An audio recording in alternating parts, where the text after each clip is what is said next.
Over 2 years have passed since the tragic and mysterious death of a beautiful and talented Filipino flight attendant, found deceased in a hotel bathtub following a New Year's Eve party with friends.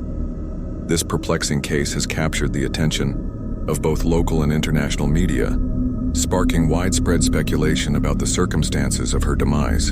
It remains uncertain whether her death was a mere accident or the result of an assault that night in room 2209 of the hotel. Today we delve deeper into the enigmatic demise of Christine Dacera. Born on April 13, 1997, Christine Dacera was a Philippine flight attendant working for PAL Express.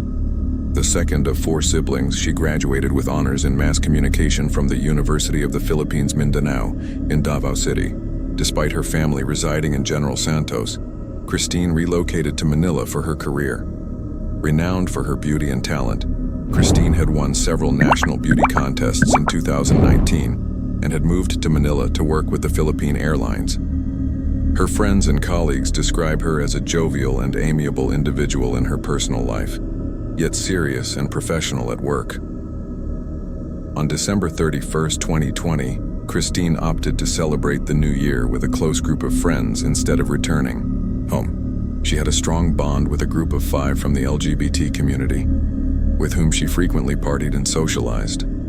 This New Year's celebration was no exception. The group, consisting of Rommel, Clark, Valentine, Jigo, and John, booked room 2209 at the City Garden Grand Hotel in Makati for their festivities. John was the first to check in on the morning of December 31st, followed by Christine at noon, with the others joining later. Rommel invited 5 additional friends, all males from the LGBT community, named Rai, Louis, Mark, Jemiah, and Edward.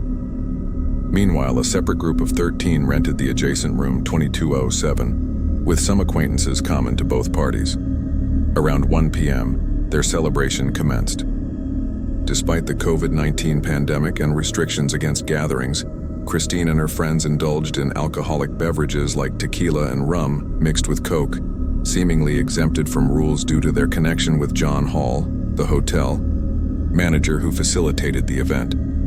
At around 1:45 a.m., after finishing his shift, John joined the party. Surveillance footage from the 22nd floor corridor at 11:21 p.m. shows Christine and her group leaving their room and heading towards room 2207. By 11:38 p.m., Christine and her friends returned to their own room. Christine appeared to be in high spirits, carrying her shoes and holding a drink. Valentine later mentioned they went to room 2207 because they had mutual friends there. They engaged in a game of hip-hop hooray, with Christine emerging as the winner. After returning to room 2209, they started taking photos and videos to post on social media. At 12:30 a.m., Christine called her family to wish them a Happy New Year and spoke with her mother for a while.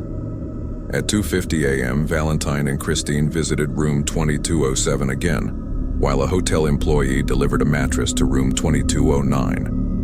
Just 2 minutes later, at 2:52 a.m., both Christine and Valentine returned to their room. Christine, appearing intoxicated, initiated a kiss with Valentine. Between 3 a.m. and 6 a.m., Christine made several trips back and forth to room 2207 but never stayed for long. Approximately every 10 minutes, one of Christine's friends from room 2209 would come over to bring her back. At 4:13 a.m., John visited room 2207 once again to bring Christine back, this time carrying her. Although intoxicated, Christine seemed coherent enough to unlock the door to their room. At 4:39 a.m., Valentine and Christine went back to room 2207. They returned to their room at 4:52 a.m., appearing to be in good spirits. At 5:05 a.m., Rommel went to room 2207 to bring Christine back, and they appeared to be playfully joking around. At 6:23 a.m., the last sighting of Christine was captured as Valentine carried her back into their room, with Christine being the one to open the door. At 7:23 a.m., some individuals from room 2207 started to leave the hotel. By 9 a.m., some friends from room 2209 began to depart as well. At 10 a.m., Rommel woke up to use the bathroom and found Christine lying in the bathtub. He tried to wake her, suggesting she should lie down on the bed for comfort. Christine was still breathing but had her eyes tightly shut. Rommel thought she seemed exhausted, but was indicating with her hand for him to let her sleep. At least, he believed so. Rommel noted that her hand was resting on her stomach. He then provided Christine with a blanket and pillow before returning to bed himself. By noon, Rommel went to the bathroom to wake Christine, as they needed to check out soon. That's when he realized her lips had turned blue and she was no longer breathing. Panic-stricken, Rommel called for the others. At this point, only 5 people remained in the hotel: Jigo, John, Rommel, Valentine, and Clark. They immediately pulled Christine out of the bathtub and attempted CPR. Jigo called for hotel staff and an ambulance. They were all terrified and frantic.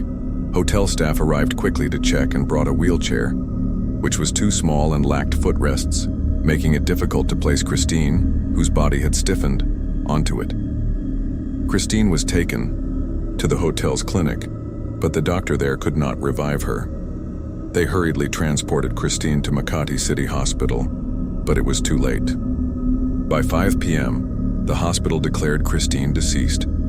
The following day, January 2nd, 2021, Christine's body was transferred to Rizal Funeral Homes in Pasay City at 9 a.m. for an autopsy. The post-mortem examination concluded that the cause of death was an aneurysm caused by a ruptured aorta. According to the autopsy report, there were no traces of drugs or stimulants in Christine's system. However, 150 milliliters of a black liquid was found in her stomach. The autopsy results also indicated no semen traces were found on Christine's body, and her underwear contained only her DNA. The examination of her genital area revealed a tear in the hymen, which was old and nearly healed, indicating it was not a recent injury. The forensic report also noted multiple bruises on her right arm, right thigh, right ankle and foot, and a fresh scratch on her left thigh. Notably, there were acupuncture marks on Christine's right hand. On January 4, 2021, the Philippine police announced to the media that they had solved the case, declaring it a gang rape and claiming semen traces were found on Christine's body. This statement caused public confusion, as it directly contradicted the forensic report released the previous day, which clearly concluded there were no signs of rape. Despite this, the chief of the PNP announced the arrest of 3 men suspected of raping and killing Christine: John De La Serna, Rommel Galido, and John Paul Halili. However, everyone present at the hotel that night, especially Christine's close friends in room 2209, asserted their innocence, highlighting that they were all gay and had no sexual interest in women. They had known Christine for a long time and regarded her purely as a friend. Nonetheless, the police colonel believed the suspects could have sexually assaulted Christine and declared that, regardless of their sexual orientation, men will be men, especially when intoxicated. This statement by the police sparked a divide in public opinion, with some believing the police's words and condemning Christine's gay friends, while others criticized the police for their sloppy and unprofessional work. The forensic report and investigation results were at odds, leading to widespread suspicion that the police had prematurely closed the case. Others blamed Christine, arguing that she dressed too provocatively and drank excessively without knowing how to protect herself. On January 4th, hashtags like Justice for Christine, Pierre Stop Blaming the Victim, and Protect Intoxicated Girls flooded social media. The Philippine police faced public backlash for embalming Christine's body before conducting the autopsy, which could significantly affect the accuracy of toxicological studies. Major Michael admitted embalming Christine without her family's consent, citing compliance with new regulations introduced post-pandemic. Christine's family did not accept her death as a result of natural causes and requested another autopsy. Christine's mother sued the police for their negligence and unprofessionalism, believing the bruises on Christine's limbs were evidence of rape. However, Christine's friends explained that she had been excessively drinking that night, staggering, and vomiting from 3:30 a.m. to 7 a.m. She vomited multiple times in the toilet and had been kneeling on the floor for a long time, which could explain the knee bruises. They said Christine was so intoxicated she could not change her clothes and vomited all over herself and her hair. They cleaned up the vomit in the bathtub and covered her with a jacket. Since Christine continued to feel nauseous, she chose to stay in the bathtub instead of soiling the bed. They suggested the thigh bruise could have occurred as she clumsily climbed into the bathtub, and the scratch on her thigh was from trying to place her on a trolley. But her body was stiff, causing her thigh to scrape against the trolley handle. However, Christine's mother did not believe these explanations.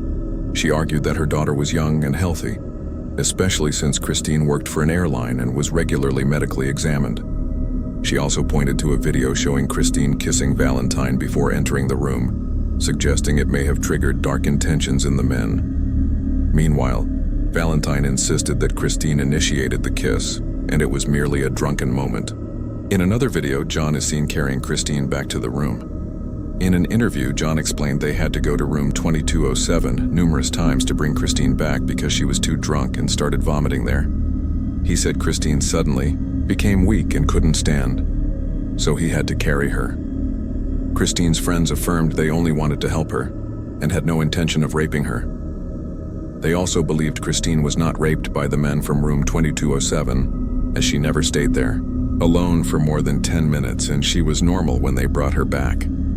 If Christine had been raped in room 2207, she surely would have told them. On January 5th, the Philippine National Bureau of Investigation took over the case and conducted a second autopsy on Christine's body.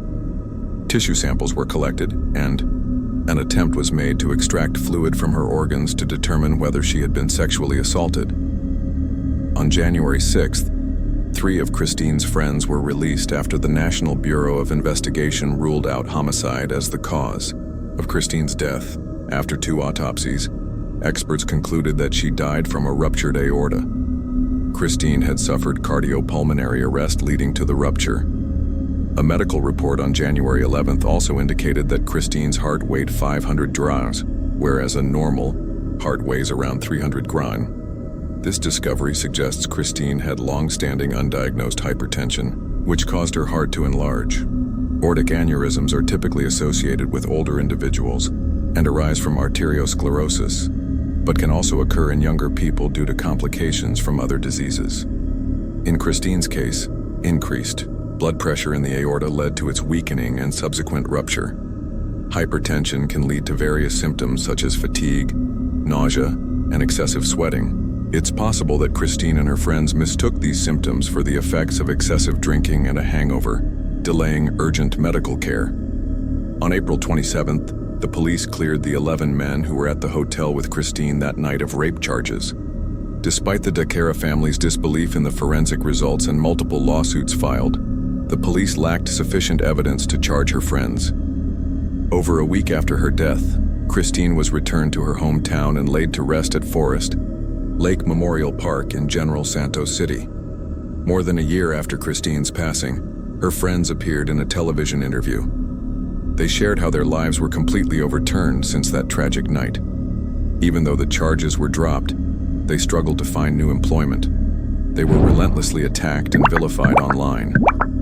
Among them, Gigo suffered the most, having to sell his late mother's assets and suffering from chronic depression. Despite the tarnishing of their reputations and careers over a crime they did not commit, the group expressed their determination to start over and move forward through the storm. The anguish endured by Christine's family is unimaginable.